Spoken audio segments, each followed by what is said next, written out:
Welcome to Pixel Pizza, Did she say pizza? your ultimate source for chiptunes, video game talk, and pepperoni. Delivered to you from Los Angeles and into the digital cyberspace of the 2020s. Pizza power! That's right, when super giant pizza. I want a large, thick crust with double cheese, ham, pepperoni.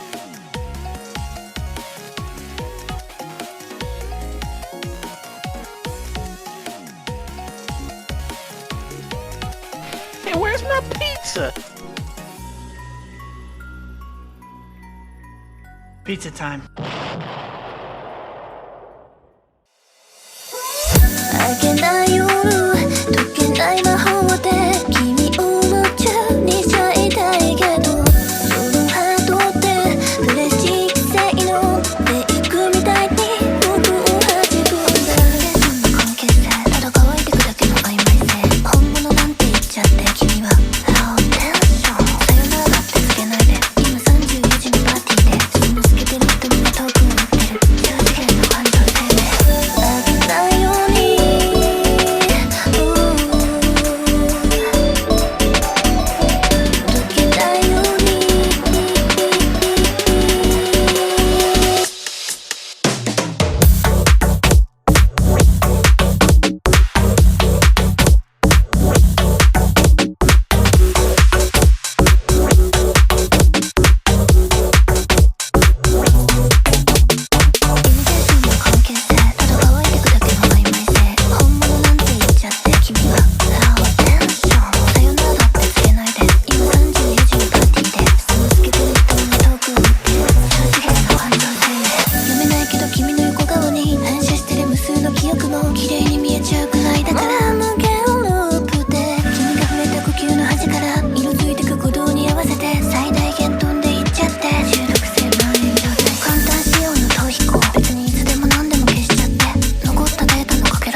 Hello, audience. Welcome back to Pixel Pizza. You just listened to our first musical track of the episode, and that was called Quantum Love, featuring Puni Puni Den. And that comes to us from our guest for this episode, who I'm about to sit down and talk with. Now, he is a longtime game composer. He is an anime composer. He is internationally recognized. He is a former guest of the original Pixel Pizza run, and now he is back here with us in 2022. This is James Landino. How you doing, James? I'm doing well. That was such a nice intro. Thanks. I worked on it. Yeah, I'm doing well. Busy as ever. Can't complain. As you said, I'm working on a few video game soundtracks right now. Working on an anime project as well. At the time of the recording this podcast, I think a show is about to be announced too, but I can't technically say yet. But so, it's all good things over here. How are you? Yeah, all good things too. I've been working on a bunch of projects, and this show has been going great. I've had a lot of awesome guests. I think some you've worked with, actually. 2 weeks ago, I had Lake Feppard on, and we were talking about music. Yeah. That's fantastic. So, yeah, a lot of really interesting guests, and you are now one of them. All right. Yes. Yeah. I'm the interesting one. So let's dive into it. I like to Yeah. start my show. Certainly, people who have been with us since the old days would know, but as a refresher for our new audience, when in your life did you know you wanted to work on games? I've known I want to work on games since I think I first played a video game. I was 4 or 5 years old at the time, and my babysitter, we would go to her place sometimes, and she had at the time a Sega Genesis and a Super Nintendo. And so the first two video games I ever played were Sonic 2 and Legend of Zelda: Link to the Past. Not bad for your first two games to start Yeah. on. Yeah, right. Needless to say, that began. You mentioned Lake Fepard, and I'm sure for those who listen to that podcast, Lake Fepard is a big fan of Sonic Sonic the Hedgehog titles, and made their own games inspired by that. For same thing for me as well. I'm huge into the Sonic the Hedgehog franchise, to say the least. I worked with Lake Fepard on a few games of his. So, ever since I was 4 or 5 years old, I love video games. I love Sonic. I love Zelda. And from that point onward, it was really just a childhood kind of fantasy dream. Like some people say they want to be an astronaut or they want to be the president of the United States. For me, it really was, I want to work on video games. And I'm grateful every day that I get to do this for a living.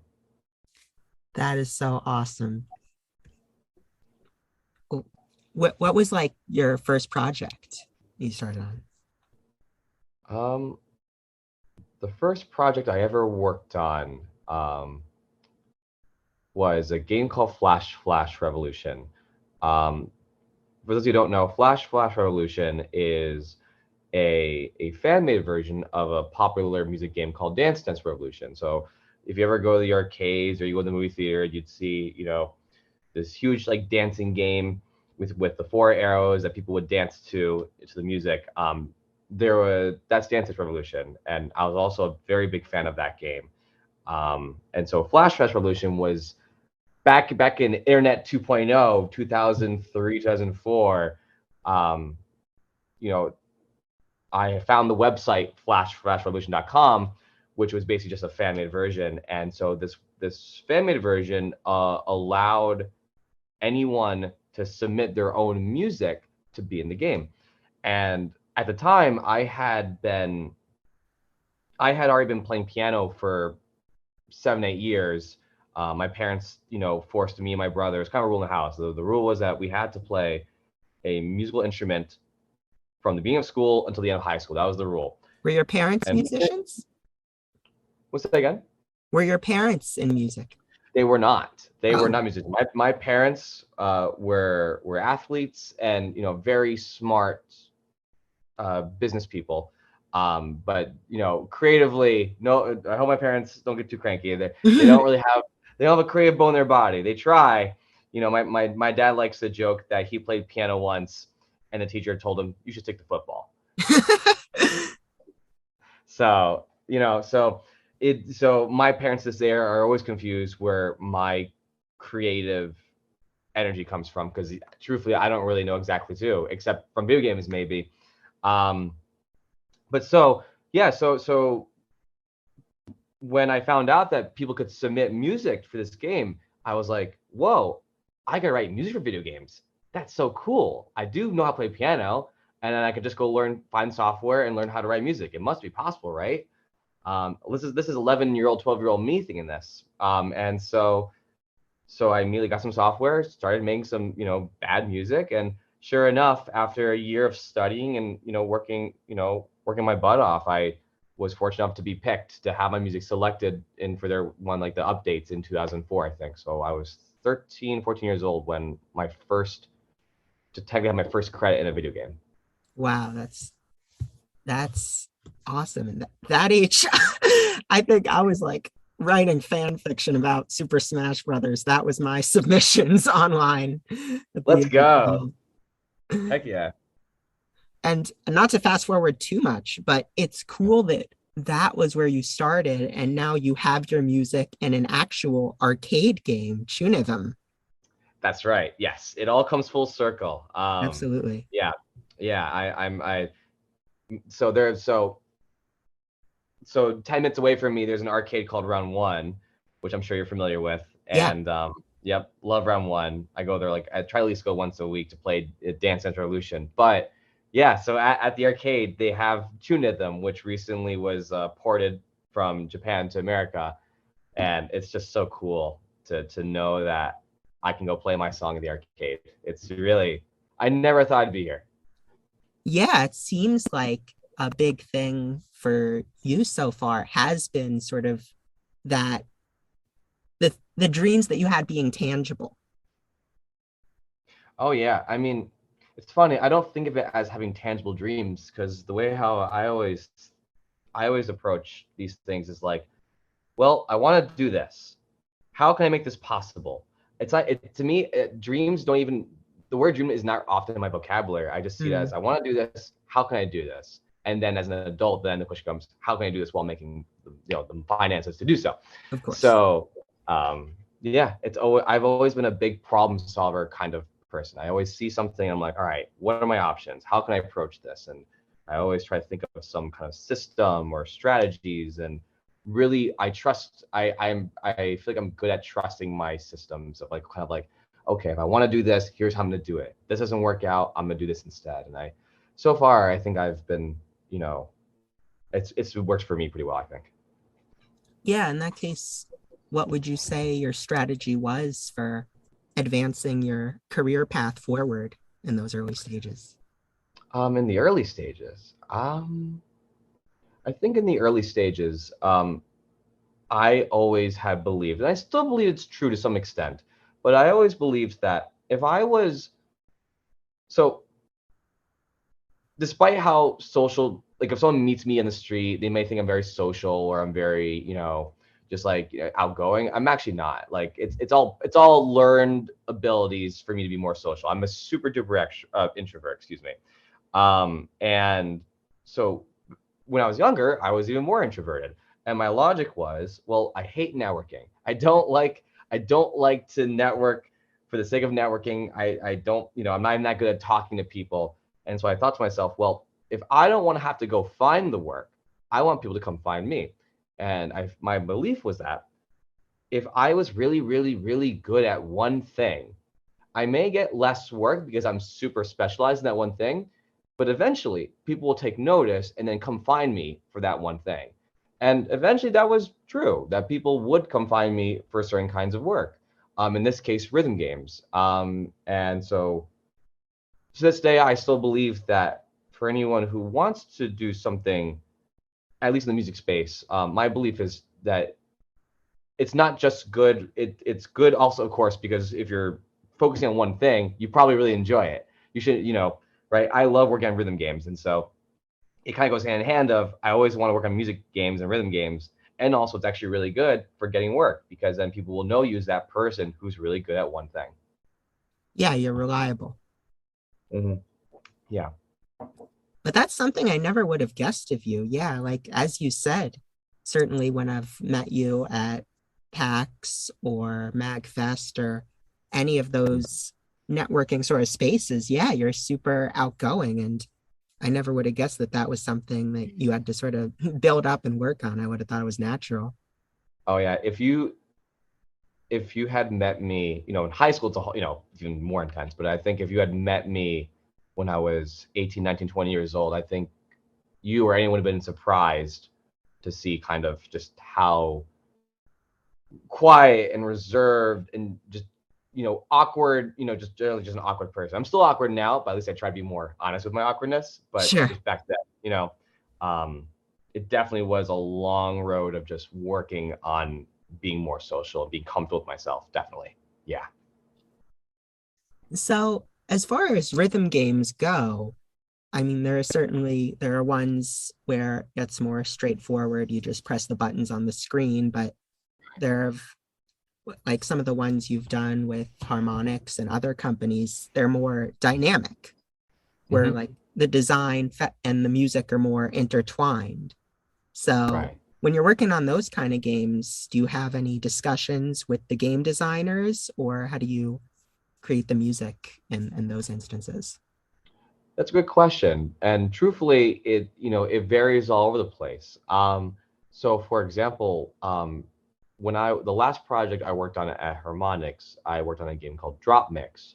Drop Mix was a collaborative project between Harmonix and Hasbro, and it was the concept of the game is that it is a physical DJ card game. You have a deck of cards, and each card inside has an RFID chip inside with containing music, and you would place the cards on a special mat that would read the card and then play music from like your iPhone or speakers or whatever. And so you could mix and match cards. So I have a hand of cards, of different audio stems, like Michael Jackson vocals with Justin Bieber drums with Queen guitars. And so Oh, you can just mix and match. And we designed the system so that anyone without any musical knowledge at all could play any card they want, and it will sound musical and enjoyable to the ear.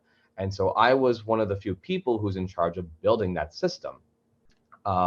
So it was a lot of, so for me, especially when I'm working on music games, when I had the chance to be involved in the design, actually, it's definitely one of my favorite aspects of game development. I also was, for other projects I've been on in my life, like with Rock Band or Dance Central, I would be involved with the level design, like the notes that would fall down from the screen and then you play to the rhythm.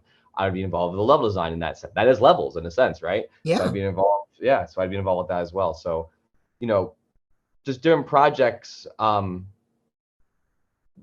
projects just kind of enable me to flex that game design muscle that I really, really enjoy. I would like to do more of in the future if I could. Yeah, I'm sure that's a really fun creative challenge. Yeah, yeah. And then on the other side, more recently, you've also been composing for anime and for trailers and for more, I guess, linear media, you would say, non-games. Yeah. And how does that process differ for you? Um, so with with music games, at the very least, and most video games are like this. One has to be mindful of.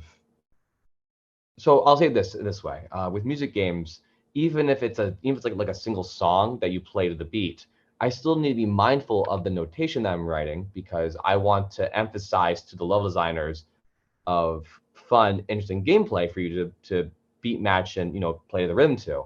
So certain melodic lines I need to consider, or vice versa. Certain lines or certain ideas I should probably discourage because it may not be as interesting to the ear. So Mm. there's that creative challenge. For something like anime, actually specifically with anime, fun fact: unlike film or TV, um, so usually for film or TV, composers score to picture in the sense that you when you're given a scene, you write music of what's happening in the scene. You have the literal video in front of you as the composer, and then you're kind of like, okay, this is happening, so we're gonna cue up to here, and then the horns go in this moment, right, so on and so forth. In anime, that doesn't really happen. In anime, you actually basically write a bunch of music of emotions or feelings or just certain tones, and then there's an audio supervisor who then places that music for select episodes or scenes. It's a different approach actually. Mm. I wasn't familiar with that until I'd worked on Tower of God the last year, 2 years ago. It's been so long. But yeah, I think it was last year it came out.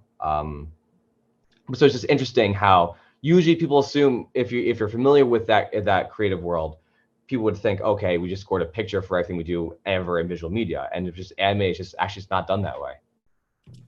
Yeah, that's surprising. I didn't know that. I was just watching a video about the making of a cartoon, and for like for this particular cartoon, they had the composer come up with the music first, and then the writers and the animators and everybody created the story based on the emotional beats and the music.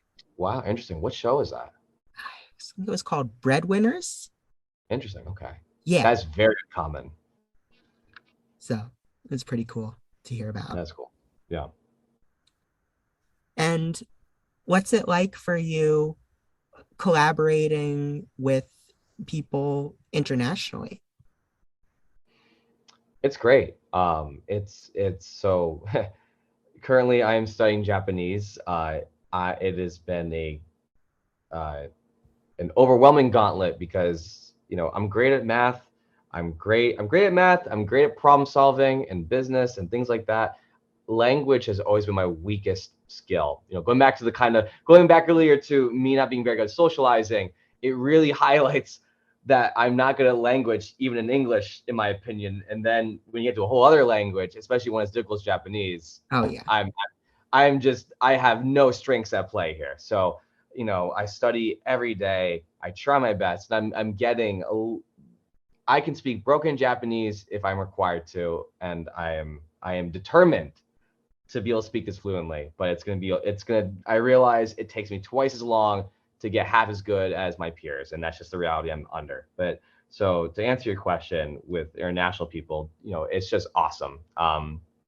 Being able to work, with Japanese artists, for example, it's so much fun. I think they appreciate too, just that I can speak enough Japanese to communicate things and for them to, to work creatively at things. It's great too because I work with a lot of Japanese singers lately, and they'll provide me Japanese lyrics, and it's just a whole different way of writing lyrics in Japanese than you would in English. So there's just these things I never considered until I started doing that. And a different kind of note. Um, so for one of the games I worked on, No Straight Roads, Yeah. that whole composer team, we're all international. That by and large, there's was the whole team. We got Falco Young, who's in Malaysia. We've got Andy Tunsil, who's in the UK. Michael Staple, he's in Canada. Me and Funk Fiction, we're in the US. So and then when you look past the audio department into other teams, it's really worldwide. It's so cool. I love it. I love being able to um, just work with people outside of the US. And then when I'm fortunate enough, I can go travel and then get to go meet them. It really is you know, I to be honest, when you asked that, I kind of realized, wow, that is really cool. I never really thought about that much of like how many international people I work with. I appreciate you saying that. Yeah, for sure. I think it's Yeah. it's one of the most exciting things to see you've been doing. Oh yeah. And also, I never even mentioned it, but you worked on the remaster soundtrack for Kingdom Hearts 2. That's pretty big. That was a cool one. Yeah. So at the time, I think still a lot of productions are. So Kingdom Hearts and several Kingdom Hearts and Final Fantasy games were recorded in Boston at WGBH. Oh, no kidding. Yeah, yeah. So Kingdom Hearts 2.5 and Final Fantasy 13.3 and I think other projects by Square Enix, they were recorded at WGBH.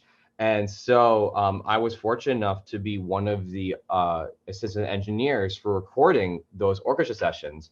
So for the remasters for 2.5, they want to do a whole overhaul of the soundtracks so that we get the remastered versions or the original versions. And so we were responsible for recording the orchestras for the remastered versions. And man, just being able to work with Square Enix and being able to hear that music in essence live in the studio, just unreal. Wow, yeah, that must have been crazy. Yeah. Especially since it was remastered as opposed to like from the ground up. You're like, you know, working on enhancing these already beloved tracks. Exactly. It'd be a whole big Yeah. experience. Mhm. So, how do you, when you're working on a game, get like process the particular vibe that a scene or a level is going for? Well, so it depends on, I think so for me, it always starts with what does the creative director want? And because at the end of the day, as a composer working on a video game, by and large, the mentality is how can I make their vision a reality?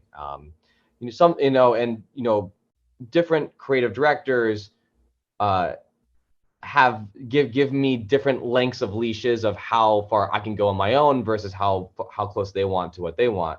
And usually it's fairly long. For No Straight Roads, for example, that was a pretty long leash. I could do, they were excited to work with us and just, let me and the team go off and do whatever we want to do, as long as we kind of hit like the main points they want to hit. So it depends in that sense, but no matter, just on a creative level, it's kind of embarrassing to say. When I write music for a video game, I try to mentally and emotionally, I like when I'm in that creative headspace, I try to embody like, okay, if I'm Sonic the Hedgehog, what would Sonic the Hedgehog want to feel or hear in this moment? And that's kind of how I approach it, because it sounds really embarrassing, but whatever. No. Yeah, it's like, because I think like most people who love Sonic, we'd want to run around like Sonic, right? Oh, Or yeah. you know what I mean? So you'd kind of, as a kid, you kind of do that. And I kind of, when I'm writing music for video games, I kind of re-tap into that brain a little bit. Like, all right, if I'm Sonic the Hedgehog and I'm running around in my room or wherever, I'm already internalizing the kind of music I think I'd want to hear in that moment. And that's basically how I apply my creative approach to video games. I've noticed that's such a common lesson I've learned, thing I've heard from anybody creative, composers, actors, writers, that finding a way to channel your inner child is a super important way of sort of unlocking your creative limits. It is, you're right. Because as an adult, you're so self-conscious about what you can and can't do or say. Absolutely. I think on a separate but related point, I think as adults, like, we're self-conscious about retapping into our childhood behaviors, and it kind of works against us. And so I still believe that one of the best things I ever did for my music writing was becoming a DJ, because as a performer, growing up, I had humongous stage fright. I was always terrified of the stage. I was terrified in being in front of people. Introvert. But so being a DJ, for better or worse, kind of forced me to break out of that shell. If I want to be a decent DJ, I needed to be on stage, be comfortable with everyone staring at me and noticing every micro detail about me, and having their opinions or judgments, and knowing that I'm okay with that. And when I got more experience being a DJ, it actually led me to be more comfortable with myself. If 1,000 people are watching me on stage, whether I fuck up or do something silly or who knows what, excuse the swearing, by the way, if I mess up or do something like that, it's okay. It's totally okay. And so now, knowing that it's okay for me to be my goofy, awkward self, I have less reservations with just immediately activating that childhood brain of mine if I want to be creative, especially if that involves being creative in a collaborative space with other people around. Because I used to be super self-conscious of writing music and people hearing my music as I'm writing it. These days, I'm much more comfortable with, if someone walks in the room and hears me in my musical headspace or kind of doing whatever the heck I'm doing in the studio, I don't care anymore. So it definitely, DJing was a humongous part, I think, of me really reinforcing the foundations of thinking like a child when I want to create. That's great. Yeah, that's something else. When did you start DJing? I started DJing when I just turned 21. Oh, then you could get into the clubs. Exactly. Yeah, I graduated from college when I was 20. I had a college degree, but I couldn't even go to the club if I wanted to. Yeah, I forget. Maybe I mentioned this story on the show before, but when I was back in Boston, I was doing something for the radio show where I was gonna record like a live chiptune session. There were some chiptune artists who were playing at a local bar, and the bar would not let me in because I was maybe 20 at the time. Right. But I had my whole recording set up, my microphones and everything. And so the musicians just brought it in for me while I waited outside, and they recorded. Nice. Oh, that's awesome. Oh, man. Yeah, good times. Yeah. And did you end up doing any sort of remote DJing during the past 2 years? I did a little bit of it. Little bit of remote DJing. I learned very quickly that at the time of when COVID was happening, or still, excuse me, still happening, Yeah, sure. but when it was more intense, I would just say, I did not have an adequate setup to do it very well. So I did it once. I would have liked to do it more, but the reality, at least of when in my previous apartment where I was living in LA, it was just wasn't feasible. It just wasn't feasible. So, Mm. you know, it is what it is. If anything, I was not say I was glad to not DJ, but I think that I was in a really good spot to just write a lot of music and just do a lot of cool different creative things instead of DJing. Yeah, what other creative things were you working on at that time?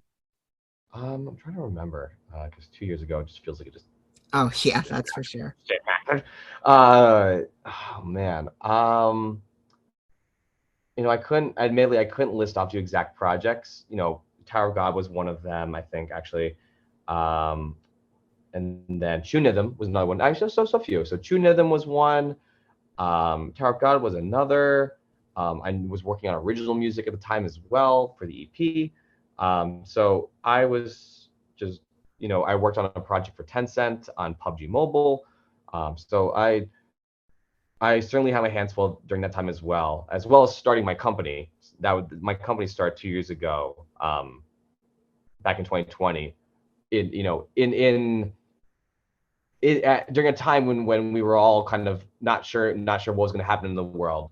I decided for myself, well, I want to start a company. I want to take this time to take initiative and see, like, if I can make something that can help people, in this music industry, because I have a lot of investment and passion to help musicians who don't want to deal with the business side of things to really enable them to be their best creative self. Yeah. Talk a little bit more about that because we talked about it before, but that was not being recorded. Yeah, so in 2020, I founded a company called Rare Drop.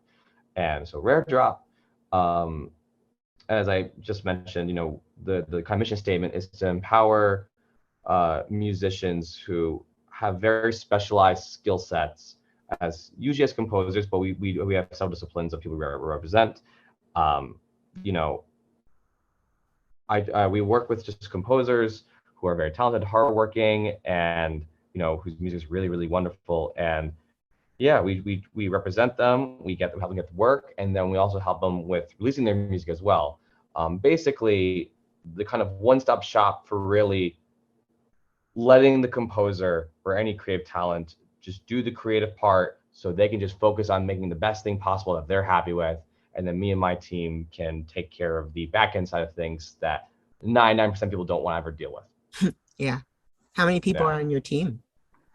So it fluctuates a bit, but the core team that we represent is about, I think, 8 or 9 people, and then when it comes to like associate kind of people who, for certain situations, I think it expands, close to like 15 people. Oh, cool. Yeah. I'm sure managing that is a lot. It is a lot, but I enjoy it. Most importantly, I really do enjoy. I never thought I'd be running a company in my lifetime, at least not at this age.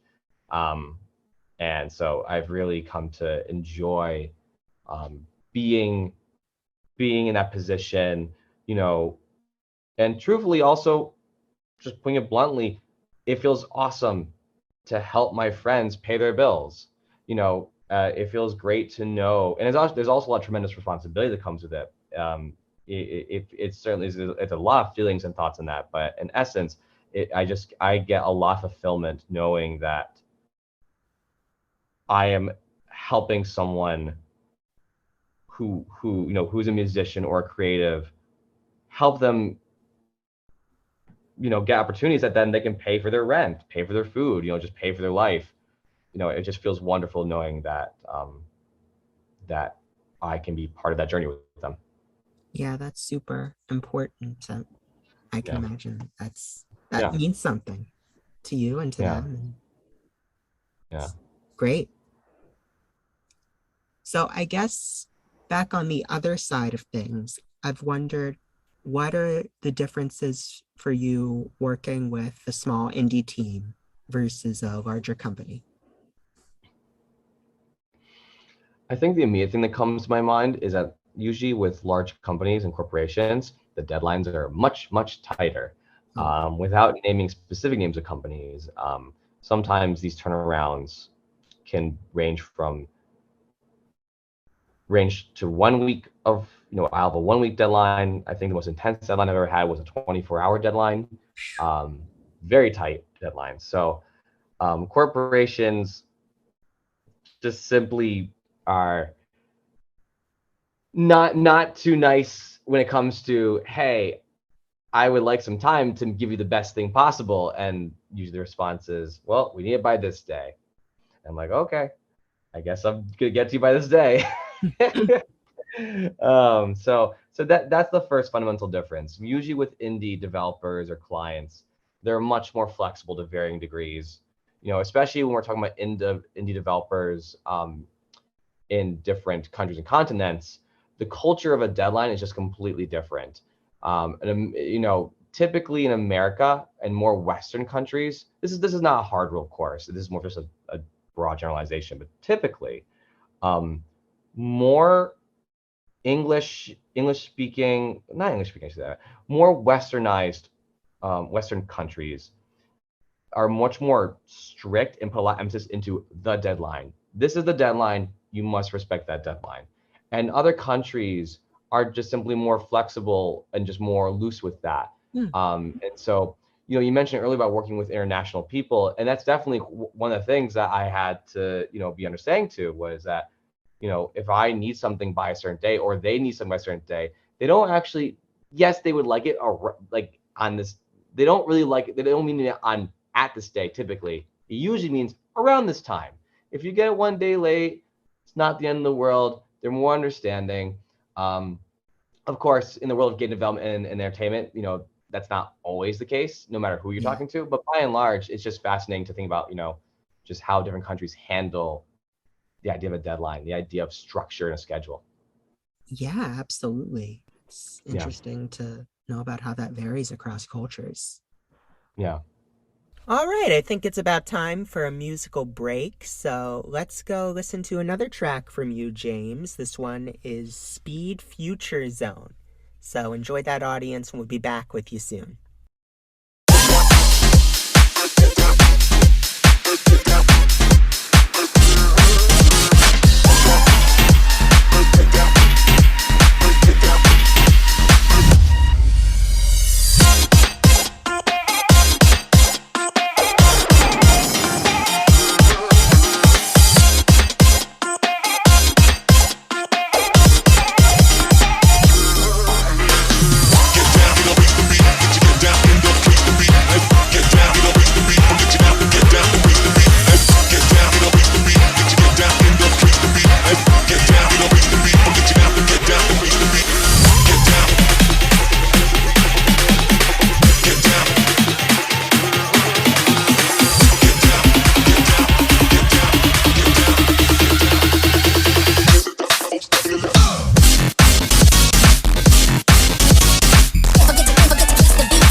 let's get back to it with some more Pixel Pizza. You just listened to Speed Future Zone off the Gamecore EP by our guest today, James Landino.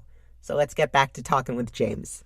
So most recently, you made your own EP again after 10 years.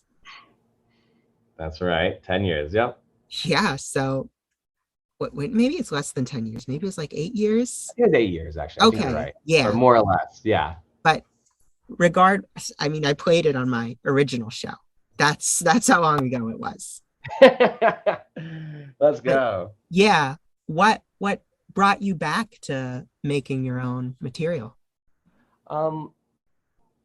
So during COVID, we have a lot of time in our hands in a lot of cases, and I thought it'd be a really good time for me to just write some music for myself, music that I think is more appropriate for the kind of project I'm doing under my name, because when I had written the first EP 8 years ago, I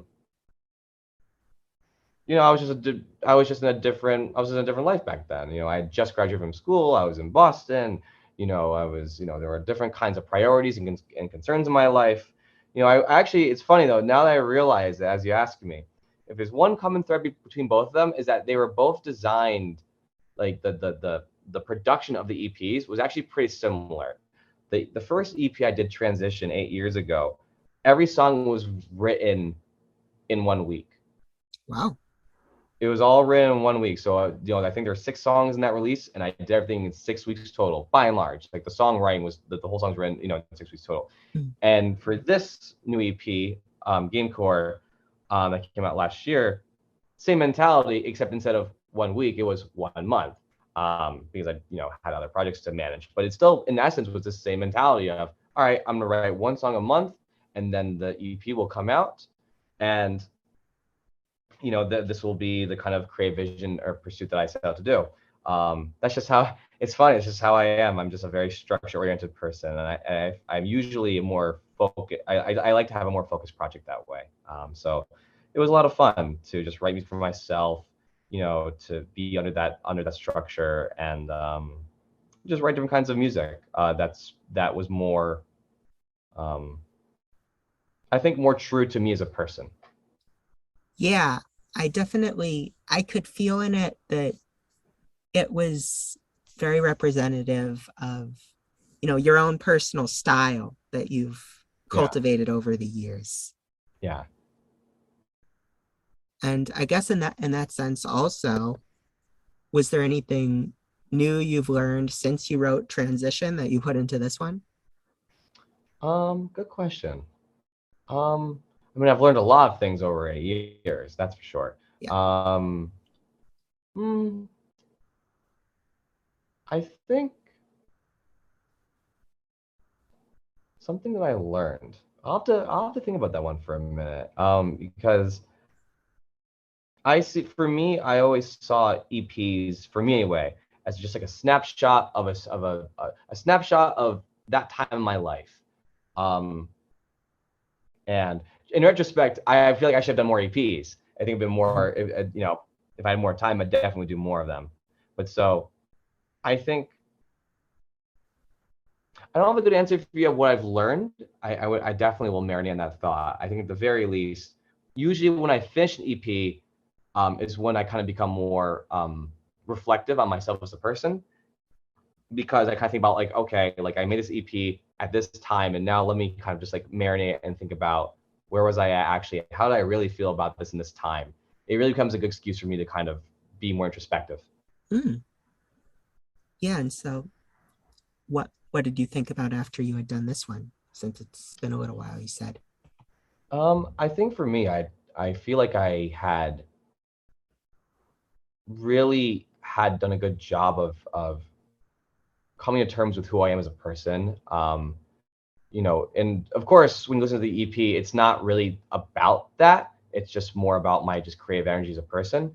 But, under the hood of where I'm at, I think I've learned a lot about myself, realizing that a lot of things that I've been working on about myself have come to fruition, being more mindful and being more just refined, as a person, like when I talk to you, knowing that I'm being truly myself.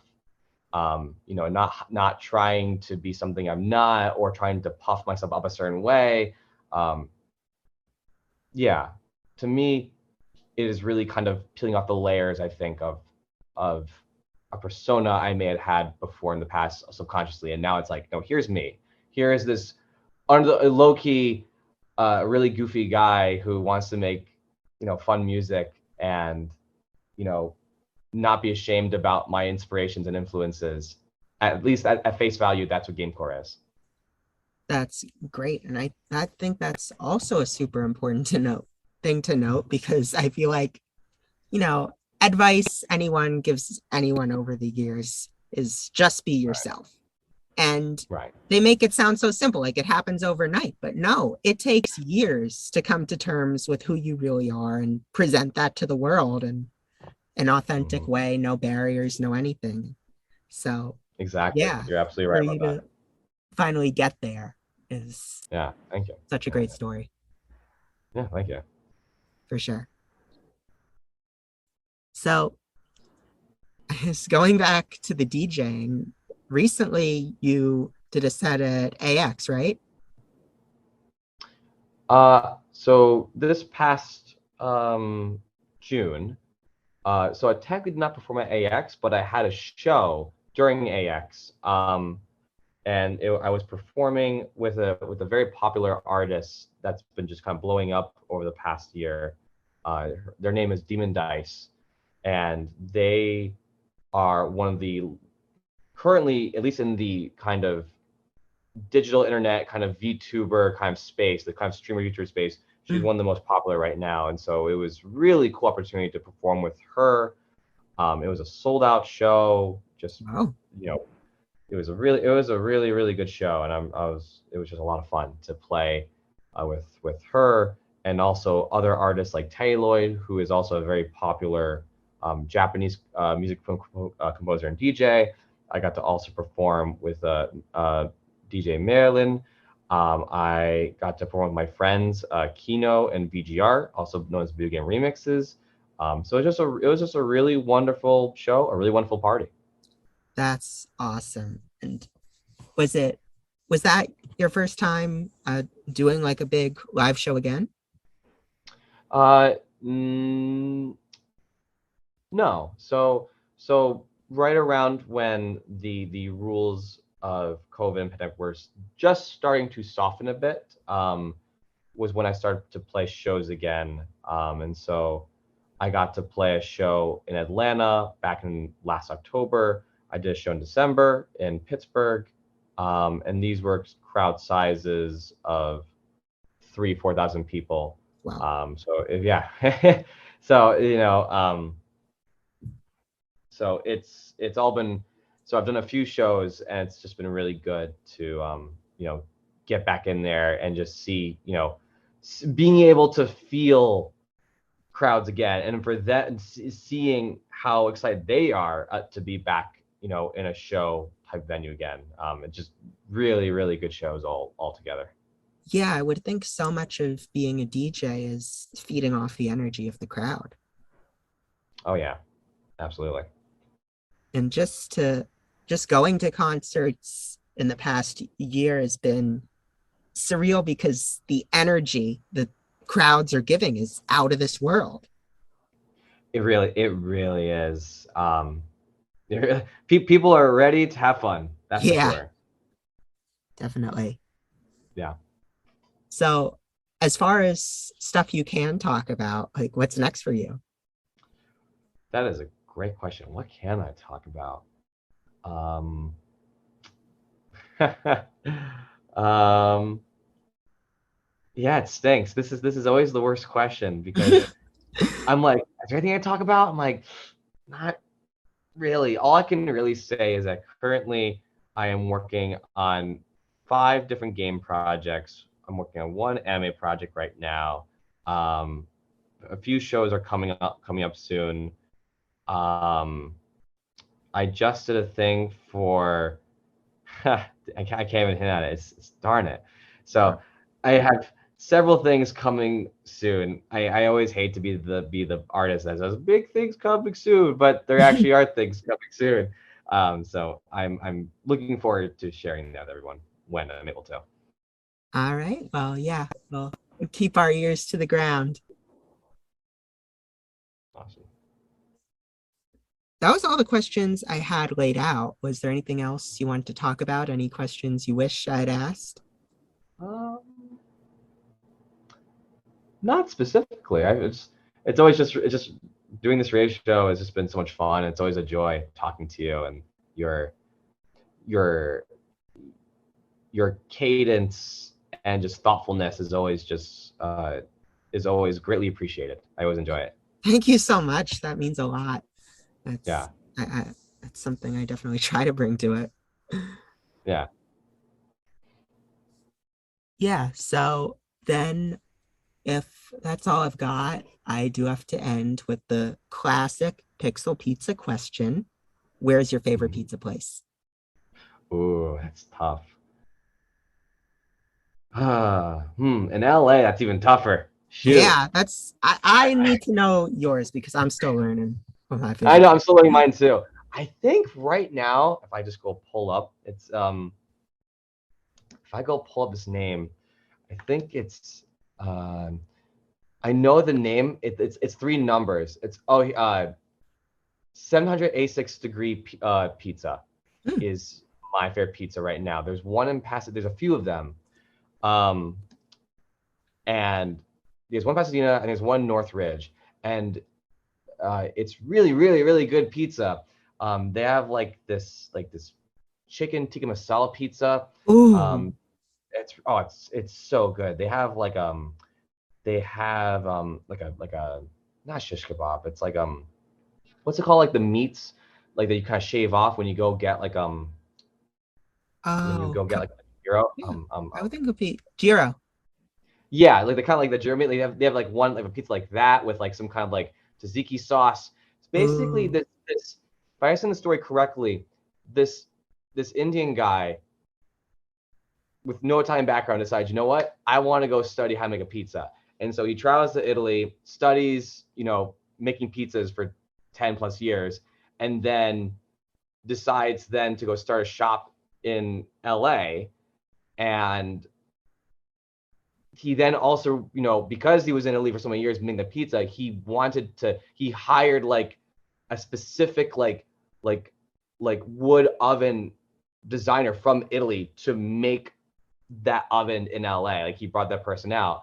And so it's just this Indian, guy just making awesome pizzas that are just kind of these cool fusion flavors that you never get anywhere else. And it's That's so amazing. Good. It's really good. I gotta try that now. I'm excited. May go order it after this. All right. Well, thanks so much for chatting with me, James. Thank you so much for having me. This was so much fun. Yeah, it's been a blast. So where can people keep track of you? You can find me twitter.com/James Landino. That's where I'm most active. Other places, if you want to follow my music, Spotify, James Landino. You can find me on YouTube under James Landino, or if you want to keep me up on Instagram, I'm also there as well. Those are the best places to keep in touch. Awesome. So, I'll pass those along to our listeners. I don't know, listeners, I should have asked this. Are you checking the descriptions, people out there in podcast land? Because I'm always putting in all the links to everybody, all the developers. So you should be checking those if you're not. Okay. So we are going to close out with another track from James off the Gamecore EP, and it's called Stars. So enjoy that one. And we'll see you next week with more Pixel Pizza. Bye-bye.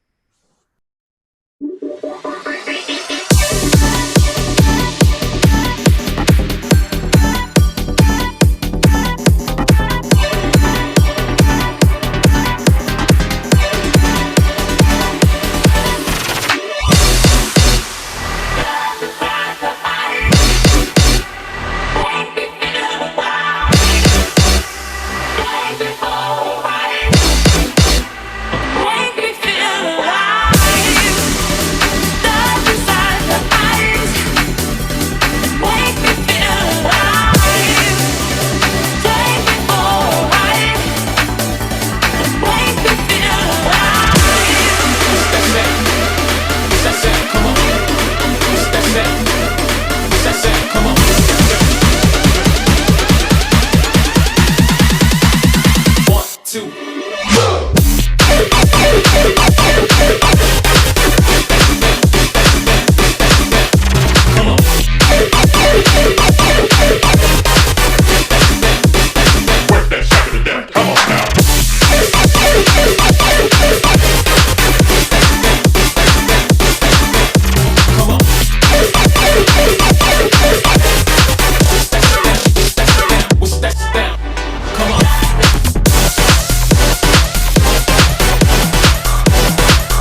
Hi, this is Jared. Thanks for sticking around till the end of the episode. I hope you enjoyed that song from James. So, before we get going and I say see you next episode, first of all, thank you again gratefully for sticking around this long till the very end of the episode. And since you did, I'd love to ask you something. I'd love to ask you, audience members, if you could send me some constructive criticism, thoughts, feelings, however you're vibing to these episodes. I'd love to get a sense of what the audience thinks, where I can improve, how I can make the show a little bit more exciting, and keep moving forward, moving on, growing.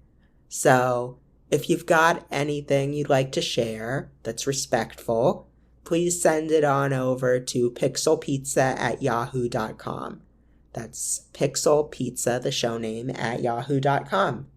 So, hope you do that. I might give you a little gift if you do. A little special prize for people who listen this long, since I'm not going to post about this anywhere, just for you listeners to do this. Thanks and see you next week. Bye-bye.